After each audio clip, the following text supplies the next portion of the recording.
This is the Matt Report, the voice of WordPress entrepreneurship. If you're running a WordPress freelance business selling themes, plugins, or client services, this is the place for you. Learn more at mattreport.com and subscribe at mattreport.com/subscribe. And now, on to the show. Hey everybody, welcome back to the Matt Report. Today's episode is with Cody Landefeld.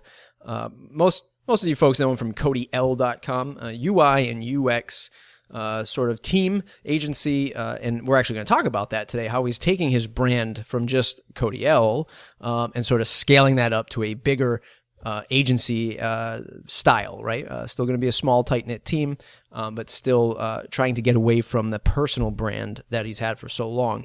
The pluses and minuses of that we'll talk about in this episode.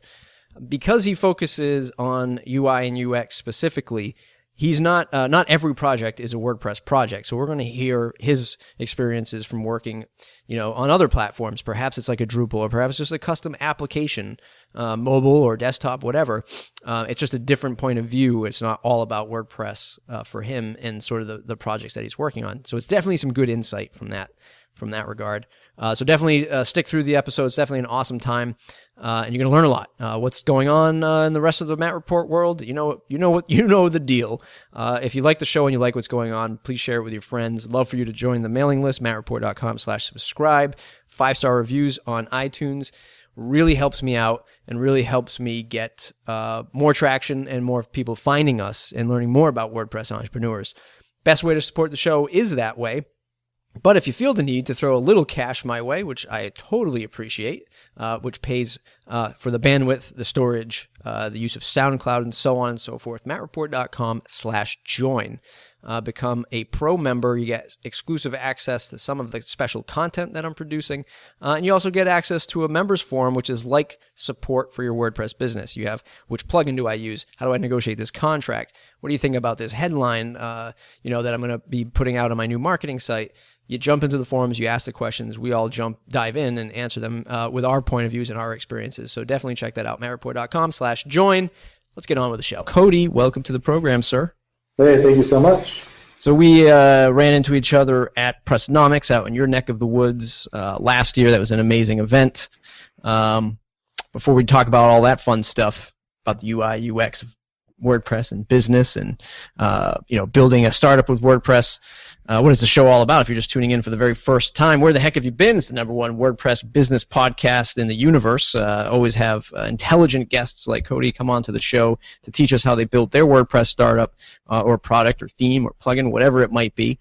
They're taking the time out of their busy schedule to help us learn a little bit more. And if you want to stay ad-free, mattreport.com/join and join the pro members of the Matt Report. It's a great little community of folks just like you and I and everybody else in this crazy WordPress world, learning how to build their businesses and all that fun stuff.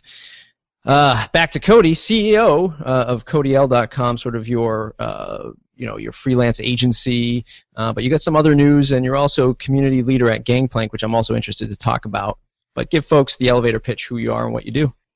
Sure. So Gangplank is where we work out of course, but I am head of CodyL, which is now we're in transition to creating our company, which is now going to be called ModeEffect, and we're heavy level of focus on user experience and UI design, more of a front-end design development company, which is basically what CodyL has been. It's just kind of been an old new wine and old wineskins type of thing, where CodyL has been more recognizable by myself, since everybody refers to me as CodyL. Now it's kind of growing up into the actual real company. So that's what's new on our horizon. So CodyL will stay intact as me and my own personal brand, but ModeEffect will now be the company that I lead, and along with our team. Awesome. Congratulations on that. I know it's a whole heck of a lot of work to kind of rebrand, sort of reposition yourself. So I look forward to seeing how you kind of rock that out in the coming year. UI and UX, user interface, user experience, usability, look and feel, design, all of these things. I mean, obviously it's a passion for you, but I mean, how important is it in today's day and age, design in general, I guess, and how do people experience your product? How important is it in 2014? So I think you're hitting the nail on the head. I mean, experience is the key word. Customer experience is absolutely the key word. And what I found is that, so many companies and so many individuals are doing more things online, and there's so much of an emphasis to move the business dealings that we typically have, or the mundane things, to putting it all on our pace using online platforms and applications. So design, especially user interface design, user experience design, has become more important than ever. So that's really our passion, to solve those challenges for our clients and our customers. So that's really, my focus, to drill into that and talk around how our customers having an experience on the front end, and of course that passion being there, but also a passion with how well WordPress fits into everything as well. Mm. For those of you in the live audience today, if you have a question, go ahead and drop it in the question and answer section. Should be on the right-hand side of your screen. I'm running the Q&A app for the first time today, so it looks a little bit differently. So go ahead and drop your questions in, and hopefully we can get those answered during the show. Back to our hero, design, and let's talk about. I want to talk about the design aspect of a WordPress product, theme, plugin, but then I also want to go and talk about the experience the customer has, either purchasing or interacting with your product. Let's stick on themes, because themes has been sort of a hot topic as of late. What do you do as somebody setting out to design a new theme?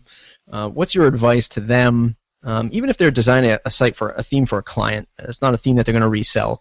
But how important is it to say, let me buy something off the shelf versus starting from scratch? You're buying a pre-made cake, or you're starting from scratch. Which one tastes better? That kind of thing. What's your advice for somebody in that situation? So it always just comes down to goals. Whatever somebody is trying to achieve, a lot of times small businesses have a lot of the same goals. They're primarily lead generation and built for high traffic and content, but you've got these cases of very specific goals with different companies. So that really drives the design process in terms of the experience and in terms of the interface. Of course, with creating something custom, with everything being goal-driven, I think that also determines how elaborate they go. So in discussing choosing something off the shelf or making something custom, that's, when a client lays out their goals, that also helps us choose which way to go in terms of going completely custom or something off the shelf, or maybe a solution that's in between. Because I think that so often, and especially now how it's gotten to, I think there's a lot of commodity placed around WordPress and the themes, and there's a lot of do-it-yourselfers out there, and also a lot of businesses that don't have a large revenue goal, such as maybe a mom and pop shop that's sub $1 million in gross sales, or you've got maybe a company that's more of the 20 to 25 locations. That's more on the opposite ends of goals and what they would need their website to do, and with traffic and whatnot. So.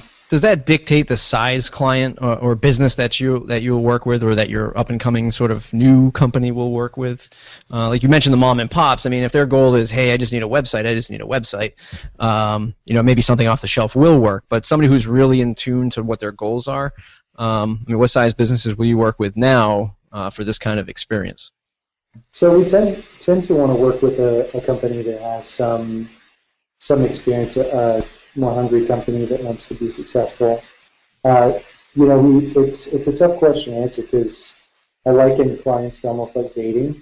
You always have the clients that really need your help, or really are attractive in the sense of you've got the skill set to help them. But I think the challenge is just how they value that. So in a perfect sense, we want to work with smaller clients that have maybe a less aggressive goal or maybe even a smaller budget to really help them. It's just the challenge is just getting them to value that type of service. So typically that client would be less technical, less design oriented, and they're not going to be able to have resources in-house to create the website. And typically they get a great experience because there's not a wrestling effect with our process or what we feel like is best for them.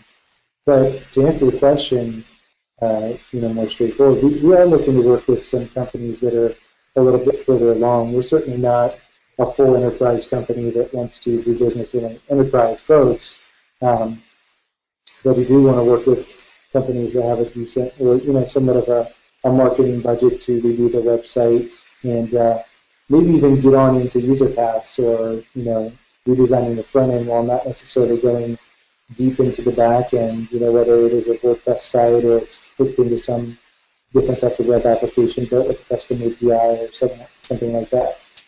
Awesome.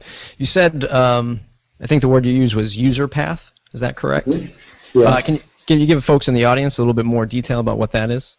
Sure. So, when we're looking at a user experience challenge that a client is having or either existing website application or a new one, we want to look at the journey of the user. We want to look at the path that they'll take to convert. So depending on where the budget is at and what their length of engagement is, we're going to spend some time with the client to talk about how people get to a certain point of doing business with that client. So there's definitely some work to be discovered with the user path. Like, a customer goes from coming onto the site all the way into converting as a subscribing customer. So, where may we potentially lose them? How can we entice them? Is there another path to where they maybe have some type of conversion but are encouraged to go above? All those things are considered with creating a new platform or bettering an existing platform. And what makes WordPress so effective is that oftentimes there's really great products that have done some of that work ahead of time. There's really great user experience folks that have put that together for WordPress. So it helps with the smaller customers, but for the customer that doesn't, that really can't fit their website into a $40 theme, and they really are running a online, primarily focused business, there's definitely a lot more time invested to make sure that we are, thinking about how a user takes their journey through their service or through the customer's, through our client's service. One of the things that I know my design team and my project managers at my studio have sort of a challenge with is, aside from the services business, and we all sort of understand, like running an agency, it's so hard to say no to a check, right? When somebody's coming in and they do have a budget, you're looking at them, they might not be the perfect fit for a client, but they have the budget to spend. They sort of understand from a 30,000-foot view what they have to invest to get something to work, but sometimes they're a little on the fence of, oh, you have this discovery process? No, we don't need that. We don't need to learn about our customers. We already know our customers. You're gonna learn about my business, my market. Well, nobody knows it better than I do. So I can just give you a quick couple sentences, and here it is. How do you get people to buy into a real good discovery user experience process? Any tips or tricks for something like that, or is it just sort of you keep talking to them and keep throwing the spaghetti against the wall until they finally get it? we go into a battle of wits. We go into a series of riddles. Yeah. Whoever comes out the victor on the other end has to go either way. No, I think discovery works really well when we're taking on an older project, because typically, so in the WordPress space, small business specifically, there's of course less of a challenge to understand discovery. But our discovery process encompasses all phone calls, everything that leads into learning about our customer and their business. So, it's kind of wrapped around the entire project, although there's more of a heavier emphasis on discovery when we start from something that's already existing. But what we find really no pushback on is when we take over something. So, for instance, we've been chosen to participate in a competitive bid with a association here in Arizona. And one of our pre-conference discussions was they had understood that any company that would be taking on the project would have to go through a discovery phase and charge for that time because they've gone out and got that platform developed custom by another developer, and there's no way we can come in and just kind of hit the ground running and know what libraries and what the thoughts were, if the code is commented on. So there's a lot of discussion to just manage that expectation. But I mean, I think the challenges you guys face with the clients, I mean, that happens to be the same with the smaller clients or with the newer clients, especially because, when you have maybe a solopreneur and they're very headstrong on like, no, I'm the guy, like there's nobody who's better than me at doing this, and especially if it's a new project, discovery is a little bit of a challenge. So I think the tip I have is just to look for those opportunities when you have like maybe something that's pre-existing, to leverage that as an opportunity to get more discovery time, because it's only going to be better for the client in the long run. And then in the opportunities where you have maybe something brand new, instead of maybe going through a heavy discovery phase, spend more time to set expectations on doing this the right way with whatever platform you choose to build it on. So in the WordPress sense, I find that there's a lot of misconceptions on database and how data is gathered or how things are assembled, or you've got everybody's favorite client who comes to the table with their already tool set. I've already got all these plugins. I don't need to hear from you on how to do this. I just need you to build it. I'd have time. Listen, Matt, I'd have time to do it myself. So I'm really busy. I'm just one guy. So here's $2,000. I know it'll be done in a week. Yeah. Yeah. All I need is just like Amazon. It can be done, relatively quick. It's so simple, but let me know what you think. It's like dating, though, too. I keep saying that, man. It's like clients are just like dating. I mean, this is a tough conversation if clients are listening. If any of my clients are listening, I love you dearly.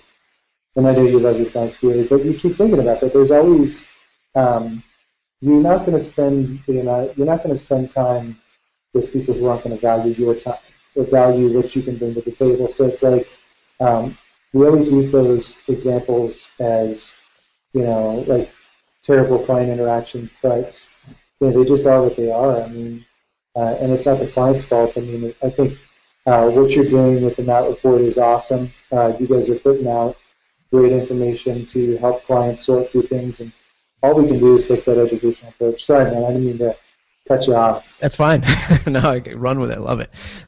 This is sort of the fine line that we walk on the Matt Report is, we're talking about how to run our WordPress businesses and sort of improve our profitability, which I think is totally fair and fine to talk about, because just because we're on the web and everything is so transparent doesn't mean, and everything is such a global competitive market, doesn't mean that we can't also strive to be profitable. And I don't think it's a bad thing to tell our clients that we want to be profitable because it keeps us around, right? And if they like our work, they need us to be profitable so we can continue to help them. Everything can't just be done on a deal for them. Which brings me to one of your slides on building a startup on using WordPress, and you have the profile or the persona of an idea guy, and that's probably who we're talking about right now, is sort of this guy or gal who sort of heard that WordPress is super flexible and free, and it has all these plugins that do all this stuff. So let's talk about that person. How do you sort of steer them into the right direction from your experience? So I think it goes back into our previous conversation about discovery. When you're building a new platform and you've already decided on WordPress, you just need to set expectations to help the client understand, okay, this is WordPress. This is not interchangeable in the sense that you can just kind of design everything the way you want it. We've had conversations with clients who wanted to redesign the entire dashboard and get WordPress and put in their own stuff, but at the end of the day, they're going to have a better experience if they work within the confines of WordPress. So leading into Idea Guy, and by the way, do you know who that guy is in that that picture? I don't. No. It's Ed Bassmaster. He's a YouTube guy. He has this one character that just looks goofy, and he just reminds me of like a stubborn guy or whatever. But I think it's best to help the client understand how WordPress will be able to fit for their startup. So, for instance, the conversation starts on a lower budget. The client doesn't have a large investment backing them. They want to get a concept out that works. So really what becomes valuable is working with a WordPress consultant to put out some type of a concept. So for instance, if we can get the clients to buy in on that idea of building a concept and building it strong with WordPress, we can get out to market quicker, even if it's out to a smaller audience, and start getting really good feedback. And that's what we really encourage people to do. It's like, okay, so your budget is $10,000, and you need to get some type of concept out. Well, you consider, okay, are we the right firm for you? Can you provide the right value? But then the conversation is really early on with how's WordPress going to help you? Do you really need a CMS? Do you really need to have all the things that WordPress does? We need to heavily leverage plugins. And if that's the case, the how needs to be built around the strengths of WordPress. So, I think anytime there's pushback with that, it really erodes the opportunity to do something valuable for them, because what they're going to end up doing is just racing to find somebody who's cheaper to get their dream project out. And I think ultimately, at the end of the day, I mean, you could spend all the time in the world and all the money in the world, little or a lot, but at the end of the day, your users have to really connect with the service that you're providing or the product that you're providing. So if it's a new unproven concept, I'm always about, I'm not even trying to get you to spend a maximum amount of dollars. Let's decide on something that can be effectively built. Let's put it out and let's iterate upon it if need be.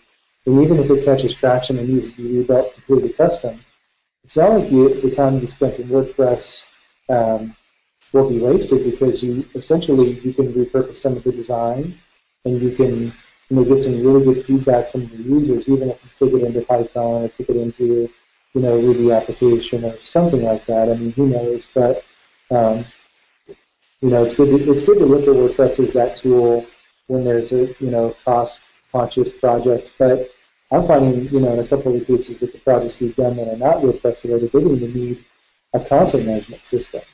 So I think there's more drilling down on that functionality level when they're not really essentially in love with WordPress, but maybe essentially in love with a plugin or what a plugin can do for WordPress.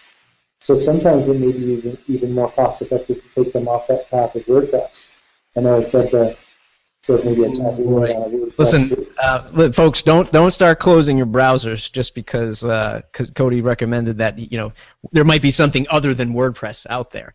And by the way, just a quick commercial break. If you are listening in the background, we are using the Q&A app today. So if you click back over to the screen, I notice that the viewership is rising. So if you're just listening in the background, you can drop questions in right in the right-hand side of your screen. We get those questions answered for you. I'll ask Cody those questions either at the end of the show, or I'll work them into the conversation. But back to what you were saying, Cody, WordPress isn't always the right answer? Question mark? Yeah. And I'm sorry, I was trying to say something, but my mic cut out for a while. It was weird. No, not really. I mean, that's the thing. I think as a consultant, at least our approach is based on integrity. We respect the client's budget and time, and know that not everything that best serves our process is what our clients need. And sometimes that means we refer them somewhere else or whatnot. But if we're going to be working with them, we want to make sure they have the absolutely best experience with WordPress possible. So without a shadow of a doubt, any client that ever needs a content management system, there's no question of going with WordPress. But in the sake of maybe a startup that only needs to show a concept, or it's heavy on the front-end emphasis, that doesn't need a blog or whatnot, and they're just trying to get a front-end application out, sometimes we take them off that path where we can still deliver value for them. And I mean, that does happen for us. Do you have an example of one that you maybe said WordPress isn't the answer and gave it to another platform like a Drupal or an expression engine or something else? In some instances in e-commerce, so we've worked with a company here in Arizona that's got over 25 retail locations, and they needed their shopping cart to match up with their POS in their stores. We're talking thousands upon thousands of SKUs and products, and we determined that WordPress wasn't the best fit, so going to something a little heavier like Magento. And although being able to build the marketing website in WordPress, we took them off the path of WordPress for e-commerce just because of the challenges with how WordPress is made. I hope no one's in the audience who's a diehard WooCommerce fan, because they'll be outside with stakes and burning torches waiting for me to leave. Let's talk about just roughly off the cuff, what's the percentage of your WordPress work? 90%, 98%? I'd say it's about 40% right now. Oh, wow. Okay. Yeah, and what's funny, it's just because what we're looking to do is we are looking to work with some clients more long term. It's tough. Going back to that dating metaphor, we want to spend more time and build a relationship with clients, and it's really a challenge to do that on both sides. If we're focused on a 4-week to 6-week engagement to build a small business site with WordPress, and they essentially don't need us until there's like an emergency or something, and it's no way to really build a relationship. So we're looking for as many opportunities to work with folks with WordPress as we are to build, a front-end application that will take longer. It's something that there's no model to build it off of. There's maybe something visually, but you're not repurposing code. You're kind of building things from the ground up, and there's a really a high level of enjoyment with that. So with ModeEffect, we're looking to find more opportunities for clients to do that type of work as much as possible, while still keeping our project with WordPress going, and looking to improve that. There's two camps that I usually run into, and probably just because it is what it is. But a lot of folks say that yes, WordPress can power an app and should probably be a good framework for an app, and others say no way. We're compiling in C# today. That's what we're going to do. What's your thoughts on it as an app framework, or does that not even exist? And what other technologies are you using when you're not using WordPress for an app? Yeah, so what we're focused on, we're a front-end design firm, so we're not doing any real back-end development. So there's never an instance where we've disqualified WordPress as a full application platform. I think it just always comes down to giving an honest assessment with the knowledge that we know about the customer project and previous experience and what we know about WordPress. So there's never a dogmatic like WordPress will not work. I think that if we can come to the table and the client can understand taking the best path for development, we can create that with WordPress and make that work. But if they have a specific vision, or the idea is already tied to APIs that make it very difficult to work with WordPress, or not as cost effective, then obviously I think that then our hands are tied in some of those instances. But that just depends. We never have steered a client away from building an application away from WordPress, at least on a back-end interface. In fact, we've done some applications in WordPress a little more web app based. One of the projects that we have on our portfolio is a video website for Samaritan's Purse, where there's a lot of automation on the back end. The client actually did want to use WordPress, but we were able to leverage that and keep that working with their third-party video provider, and had a lot of the automated delivery based on posts, and it was a perfect fit for WordPress, and we didn't have any challenges with getting the client on board for that. When you're now making this sort of transition to ModeEffect, are you going to focus on a particular vertical or customer that's looking to build an app? Is it somebody that's looking to get funded in a startup, sort of typical startup scenario? Is it whatever comes across your way that's just looking to build an app, a well-established company that just needs some mobile app or web app? Are you going to hone in on anybody in particular? Yeah, so that's a good question. Retail is definitely been a vertical we've had some great experience with, and I think we'd like to build more value for retail customers. So sometimes that's just a straight shot into e-commerce, but sometimes there's more of a subsidiary type of service that they need. Maybe that's an internally focused website, maybe an intranet or a multi-location promotional site. But that's one vertical that we want to stay active and engaged with. We're also looking at, oddly enough, we're doing a lot of work for faith-based organizations, and I think we could provide a lot of value to churches and whatnot. Especially with WordPress. I think WordPress is just a perfect marriage for a church site that produces a lot of content and media. Manufacturing, technology, startups as a whole, technology startups.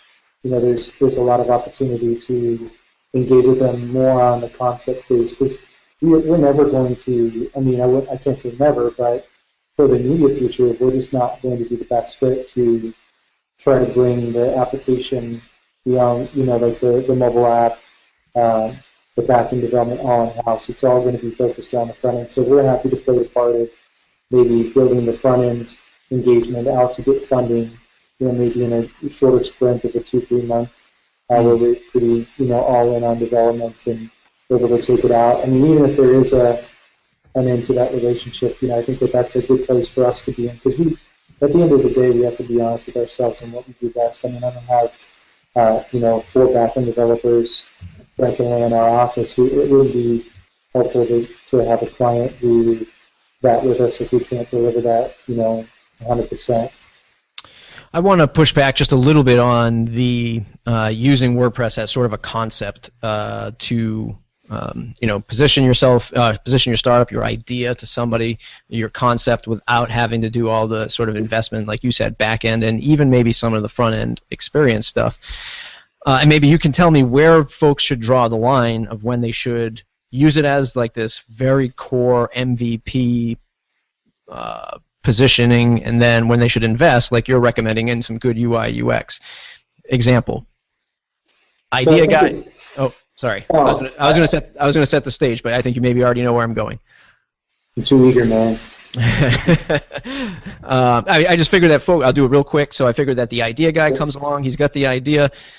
Maybe he or she already knows, what? I can get $50,000 of seed funding, which isn't a whole heck of a lot of money. I think I can get $50,000 to do this.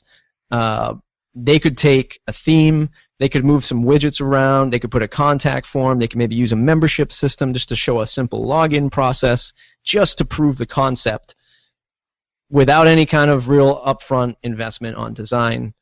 Yes, no, or yes, that's a good starting ground, and then you need to invest at this point.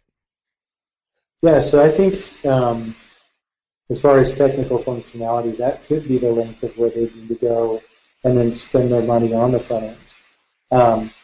I did want to come back and answer that question as far as where to draw that line. I think ultimately it just comes down to technical functionality. Sometimes design is sacrificed, or the front end is sacrificed as well, but typically where the conversation starts with having to leverage a bunch of plugins, I think it's really hard to prove that concept that WordPress will be the full vehicle to take it to maturity as far as a product. I think what would be the best case scenario for our end, or for a company's end, is if they have the budget to build in some custom functionality or plugins within WordPress that were their own, proprietary, or even something that could be eventually turned into a premium plugin or something that people can purchase. But I think that'd be the best way to go. Typically, when it leads with, we've got, Gravity Forms, and we have, 3 other plugins that are essential to, make this thing, and basically it's just because we don't want to build that out ourselves. Typically, that's like, okay, so either we're going to have to just make this concept and use these plugins for now, and then go back and redevelop these on the back end when you have a little bit more budget to work with, creating custom. Not that creating a form is difficult, but just using Gravity Forms as an example. So that's kind of the line to draw. I wouldn't say that dogmatically you can't build an application on WordPress. I think you can. It's just the client to be able to understand how and when that makes sense. So I think there could be a really easy path to get as much bang for the investment initially, to go out and show folks the concept while leveraging maybe some plugins and spending the money on the interface, but then coming back and doing the back-end work and some modifications on user interface after the fact. I think that's probably the best way to go about it. So I think you're kind of right on the money with that. Awesome. You must be exposed, and I want to just talk about Gangplank and sort of the benefit of working in a community co-working space, and sort of that experience there. Do you come across a lot more opportunity because you're there? Do you just come across, or do you just have a lot more people to kind of bang heads with working at a facility like that? Your thoughts? Well, I think there's a lot of synergy that happens when you're in somewhere else than a bedroom. Yes. Unless you're in the massive multiplayer online gaming experiences. Just being in a place where there's a lot of energy.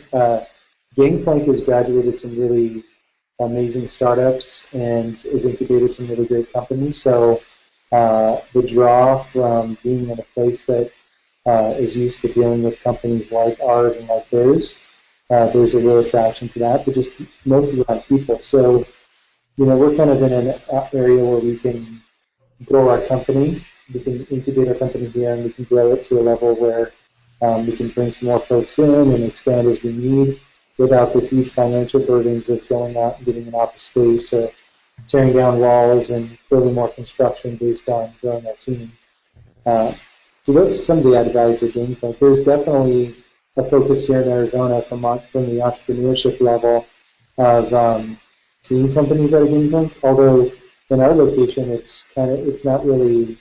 We're in a secondary location for Gangplank, so we're not in as much of the focus. We're not in as much of the noise as we'd like to be. And there's some added benefits to that as well. But I think for anybody out there looking to grow the company beyond themselves, moving into a place like this is highly valuable because you may have other people that are like-minded that don't want to do all of the load of business development, project management, design, developing, all the fun stuff that we get to do as business owners, or mopping the floors when all the employees go home.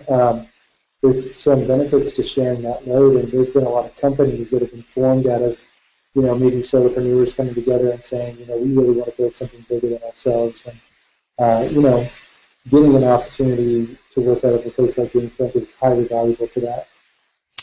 Do you see, now since you have that exposure, you're seeing these other startups come into this sort of accelerator or incubator /, co-working collaboration facility.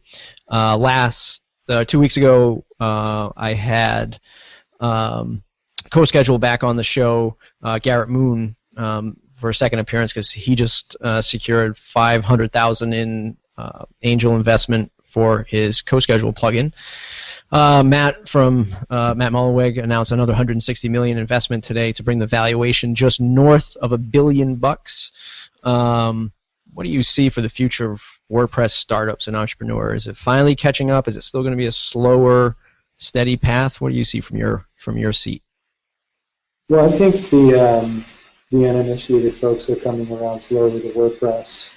Beyond the technology side of open source and what the platform is built on. I think now the software has a decade beyond itself, or kind of under its belt with development, and it's got some staying power in the user base.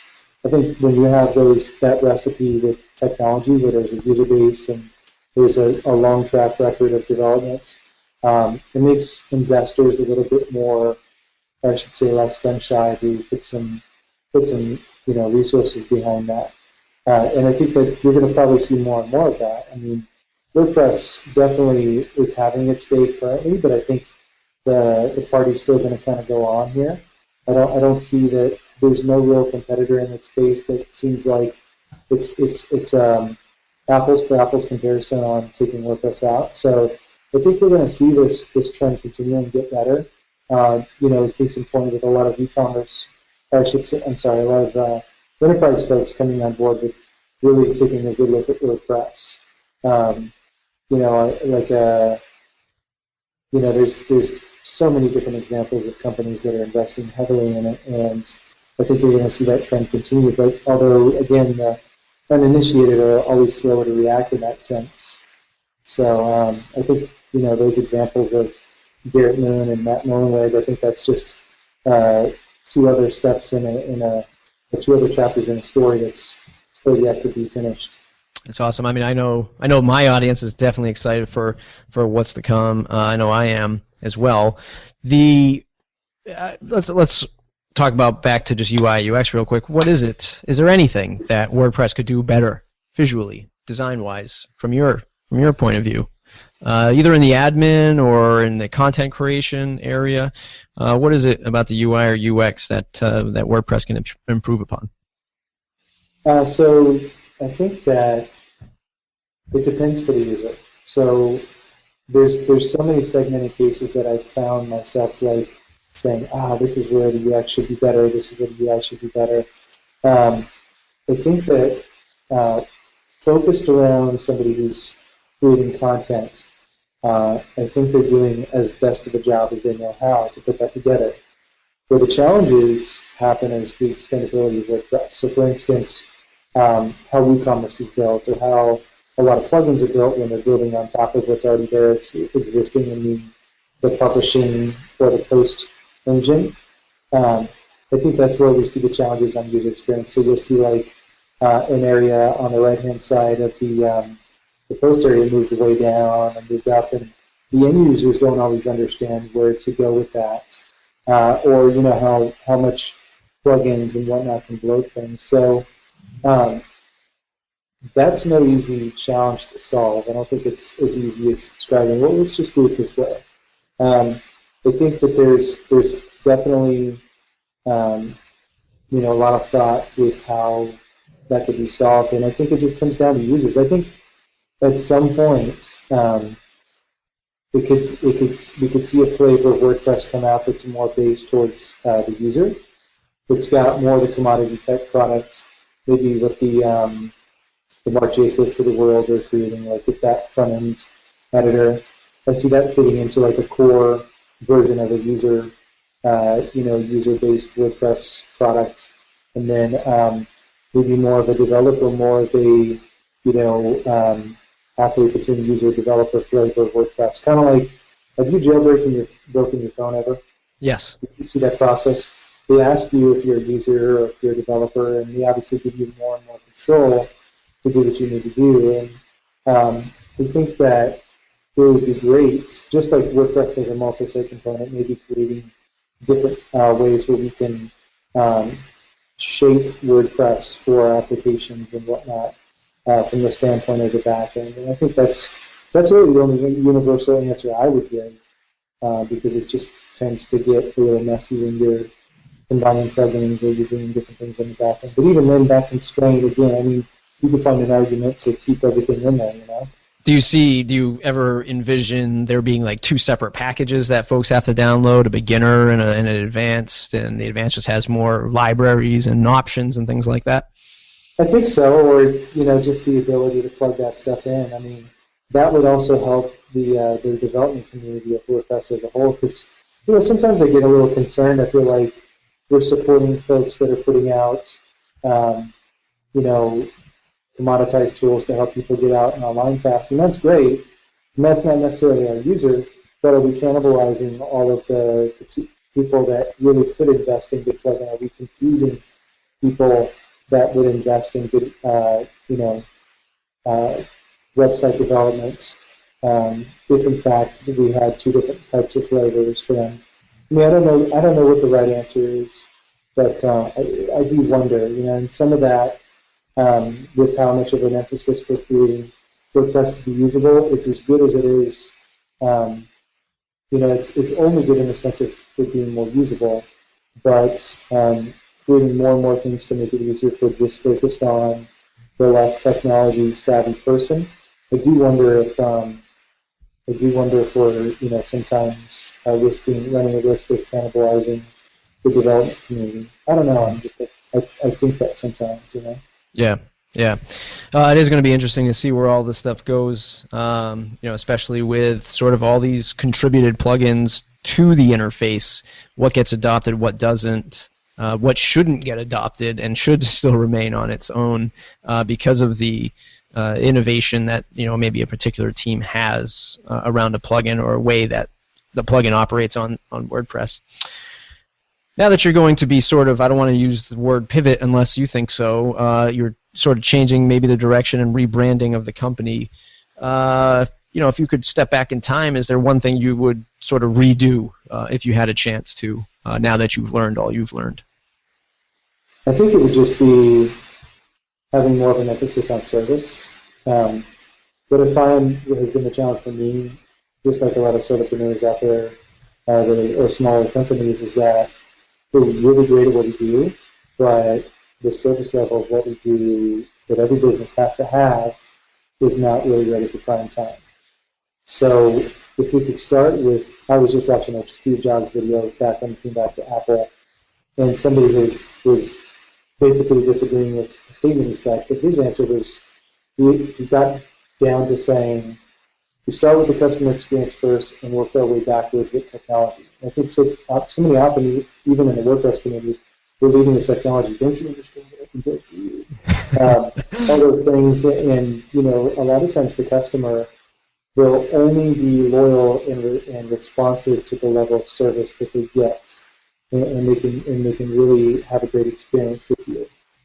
So if I can step back, I think that one of the cores of building a business on would be service, with allowing all of our customers to have a really great experience working with us, and having that type of brand loyalty be created from our company. And that's what we're looking to do with NoteEffect. Now getting an opportunity to kind of not start over, but turn a page. Whereas now we're a company, you're not going to call the number and just talk to me. And, while I'm building the other customer website, I got to talk to the other customer about, meeting and discussing something else or whatnot. So, we're definitely aiming to improve a better customer experience and more of a brand loyalty with NoteEffect. Are you bringing on new employees, or are you just kind of, expanding sort of the team set and kind of being more collaborative? We have 12 more employees we're doing that. No, just kidding. You had me going. We've been building a team all along, and that's why it's been just strange saying, hey, it's Cody L. and his band of developers. I want to bring more of a company identity while keeping Cody L kind of an identity as myself, because everybody refers to me as Cody L. Cody L sounds like a person's name. So, we've through the course of the company, we started in 2005. Through the course of the company, we've found really great relationships with people who work in our company, and I want to bring them more to the forefront and bring that company focus to the forefront rather than just making it seem like you're just working with me, you know what I mean? So, and not that there's anything wrong with that, it's just I think it's the right thing for us to spotlight more of our, our team and whatnot. So it'll kind of be the same behind the scenes while looking to expand as need be. Yeah, it's sort of a blessing and a curse, right? I mean, when you start a company and sort of it's the personal brand, it's all that we hear about, like, hey, how to get more customers, how to connect with your audience, you be more personable. You start your personal brand, really get yourself out there, and then 2, 3, 5 years later, people still expect to sort of talk to you, and oh no, I want to talk to Matt, I want to talk to Cody, and you're like, no, I'm the new project manager here. You have to kind of go through me. And then there's sort of like this little sort of standoffishness, and it's something that I'm still kind of dealing with myself as my agency grows. But I have a few clients who, I wouldn't say they get annoyed by it, but they're always like, well, I really want to talk to you. And at the end of the day, I still do, and I'm still involved, obviously. But it's usually that first point of contact that they were so comfortable with. It's always difficult to kind of scale out of it. I guess it's back to user experience, right? If you're setting that expectation, you're sending a warm welcome email, here's a new project manager, so on and so forth. I guess that's one way to tackle it. So definitely some interesting stuff. Let's jump into let's jump into the second segment of the show, talking about what's in your toolbox. What special app or piece of software do you use to get through your workday that maybe people don't know about? Something like an Evernote, but something a little bit more sort of top secret. Well, before I answer that question, we should talk about our product sponsor for the show today. Yeah. Both wearing the same in-case headphones. The first person to finally join the show that wears the same, I don't know if that's going to come in, the same in-case headphones. I always get flack from this from other WordPress podcasters because they're big, bright white. But Cody also has the black version on, which is sort of my counterpart here. It's sort of like kind of fitting after the May 4th, right? Sort of black versus white, Star Wars kind of thing. So what else do you use? What pieces of hardware do you have? Or maybe other software that you use? So this isn't really a secret, but one of the things I had to get right away was the Retina screen for the MacBook Pro. I think that just took the quality of our work up a notch because we were able to see all the websites we're creating. I mean, essentially, I test everything, so it drove up the level of our quality of our work a lot when I got this. And I got it like right away. It was right 2012 when it came out. 2012. Yeah. So, yep. Had to get that right away. One of the things we use, we're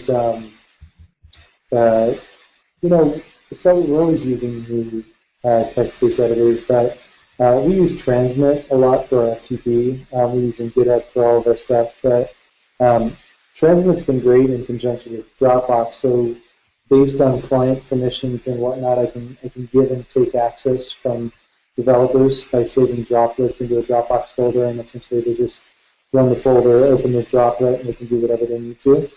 That's been really great for production. OmniGraffle is always a go-to when we're doing a lot of user experience stuff, a lot of wireframing, whatnot.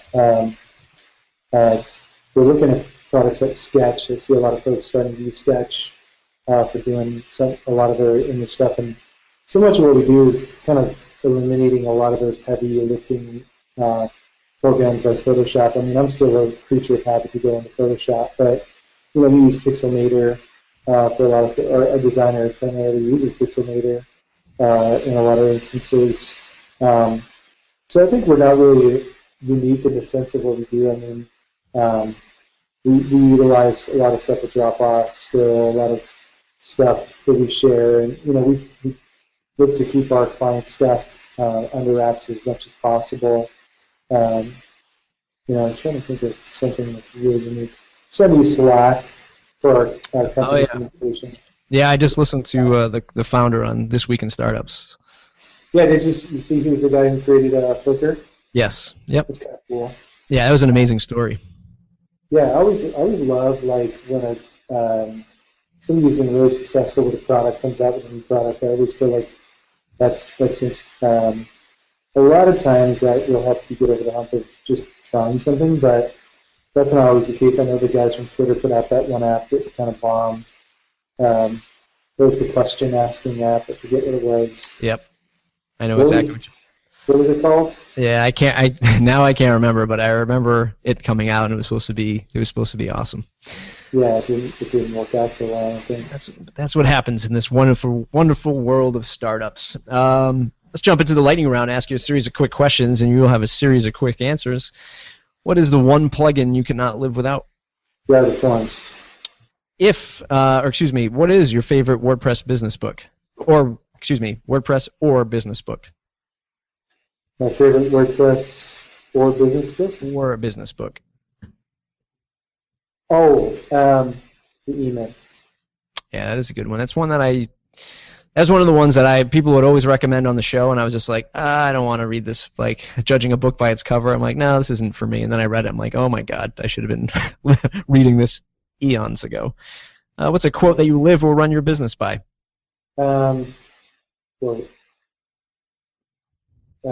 Treating our customers as we want to be treated. The golden rule. So is that also the best business advice you've ever received, or have you received something a little bit better? To pare it down, yeah, because it just really makes it simple. I know it's super basic. I mean, there's other quotes that I've thought of. I mean, one of the other quotes kind of like I mentioned before, Steve Jobs is starting with the customer experience and work backwards at the technology. I think at the end of all of that is the emphasis on the customer experience. So treating them the way that I want to be treated as a customer is definitely a quote or a mantra to look like for me. That's awesome. What's the longest a client project has ever taken? Oh, maybe about a year and a half. I mean, I'm sure people have outdone me in that instance. Yeah, it's so funny. I bring this up every single time I hear it.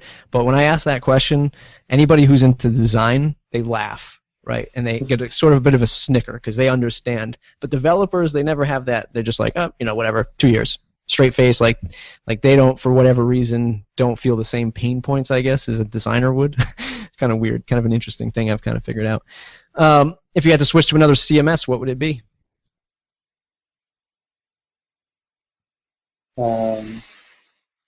Squarespace. I love the design. I haven't used it though. I mean, I just like the design of it. Nice. Who should I interview next? Terry Hulk Hogan.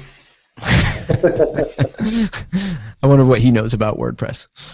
Yeah, it'd just be cool to ask him a bunch of WordPress questions and see him get really frustrated. Next. What's the one question that I didn't ask you that I should have? I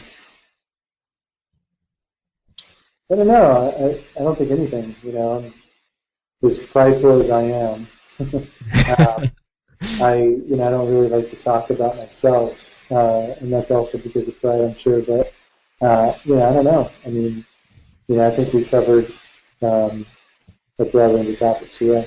Awesome. You'll be down in WordCamp Miami. Are you going to be doing the talk about UI and UX?